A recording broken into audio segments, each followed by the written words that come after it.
Thank you, Mr. Secretary. Thank you, Mr. President, and good morning. Last night, on the order of the President of the United States and in support of a request from the Department of Justice, as the President said, the United States military conducted an apprehension mission in Caracas, Venezuela, to bring to justice two indicted persons, Nicolás and Cilia Maduro. This operation, known as Operation Absolute Resolve, was discreet, precise, and conducted during the darkest hours of January 2nd and was the culmination of months of planning and rehearsal, an operation that, frankly, only the United States military could undertake. What I'd like to do this morning is talk to you through some of the preparation and the details without compromising any of our tactics, techniques, and procedures. There is always a chance that we'll be tasked to do this type of mission again. Our interagency work began months ago and built on decades of experience of integrating complex air, ground, space, and maritime operations. While the past 2 decades have honed the skills of our special operations forces, this particular mission required every component of our joint force, with soldiers, sailors, airmen, Marines, and Guardians working in unison with our intelligence agency partners and law enforcement teammates in an unprecedented operation. We leveraged our unmatched intelligence capabilities and our years of experience in hunting terrorists, and we could not have done this mission without the incredible work by various intelligence agencies, including the CIA, NSA, and NGA.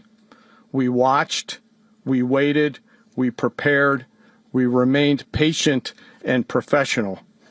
This mission was meticulously planned, drawing lessons from decades of missions over the last many years, many missions over these last many years.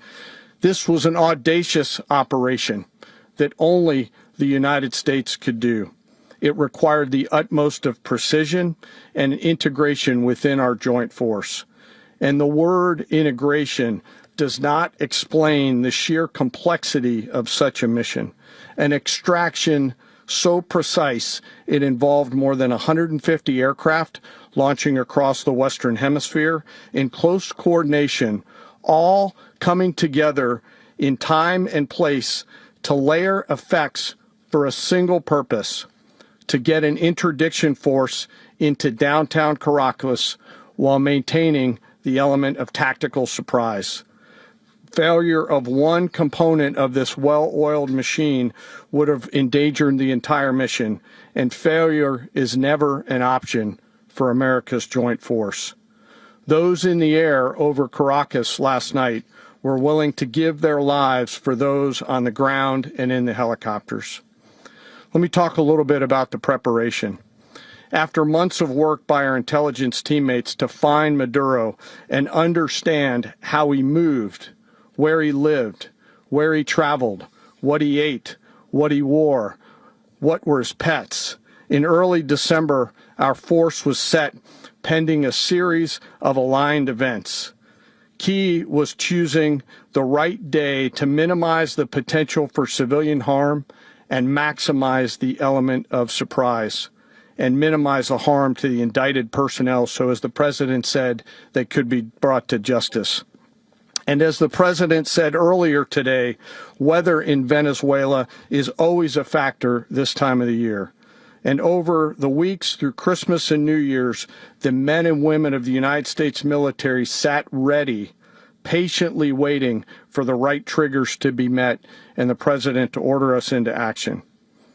Last night, the weather broke just enough, clearing a path that only the most skilled aviators in the world could maneuver through. Ocean, mountain, low cloud ceilings.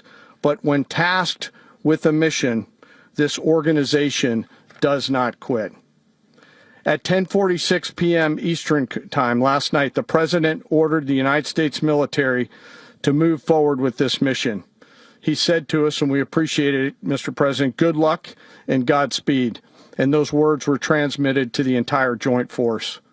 Over the course of the night, aircraft began launching from 20 different bases on land and sea across the Western Hemisphere. In total, more than 150 aircraft, bombers, fighters, intelligence, reconnaissance, surveillance, rotary wing were in the air last night. Thousands and thousands of hours of experience were airborne. Our youngest crew member was 20, and our oldest crew member was 49, and there's simply no match for American military might. As the night began, the helicopters took off with the extraction force, which included law enforcement officers, and began their flight into Venezuela at 100 feet above the water. As they approached Venezuelan shores, the United States began layering different effects provided by Spacecom, Cybercom, and other members of the interagency to create a pathway. Overhead, those forces were protected by aircraft from the United States Marines, the United States Navy, the United States Air Force, and the Air National Guard. The force included F-22s, F-35s, F-18s, EA-18s, E-2s, B-1 bombers, and other support aircraft, as well as numerous remotely piloted drones. As the force began to approach Caracas, the Joint Air Component began dismantling and disabling the air defense systems in Venezuela, employing weapons to ensure the safe passage of the helicopters into the target area. The goal of our air component was, and always will be to protect the helicopters and the ground force and get them to the target and get them home. As the force crossed the last point of high terrain where they'd been hiding in the clutter, we assessed that we had maintained totally the element of surprise. As the helicopter force ingressed towards the objective at low level, we arrived at Maduro's compound at 1:01 a.m. Eastern Standard Time, or 2:01 a.m. Caracas local time, and the apprehension force descended into Maduro's compound and moved with speed, precision, and discipline towards their objective and isolated the area to ensure the safety and security of the ground force while apprehending the indicted persons. On arrival into the target area, the helicopters came under fire, and they replied with that fire with overwhelming force in self-defense.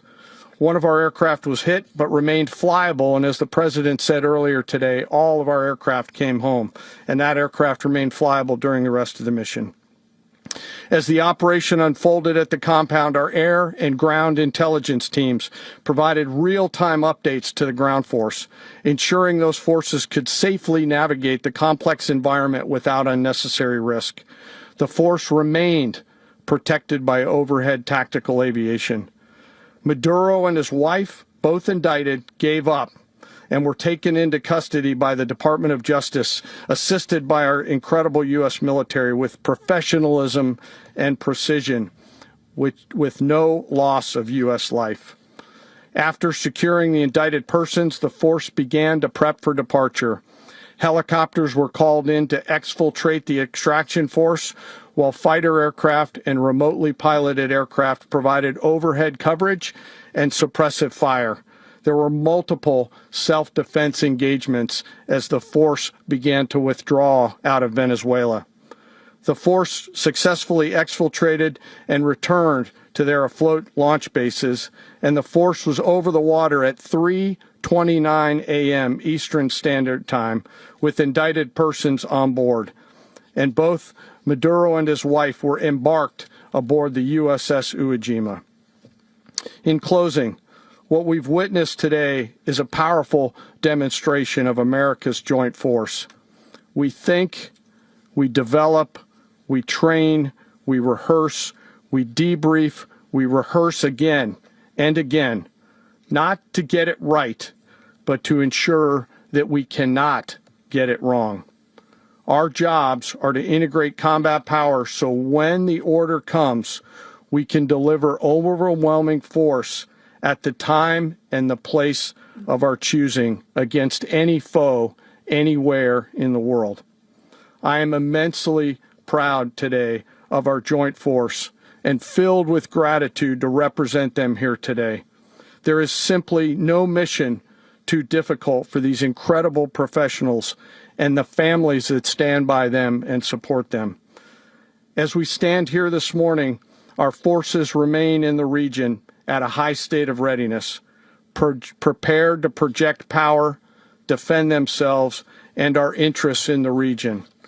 This operation is a testament to the dedication and unwavering commitment to justice and our resolve to hold accountable those who threaten peace and stability.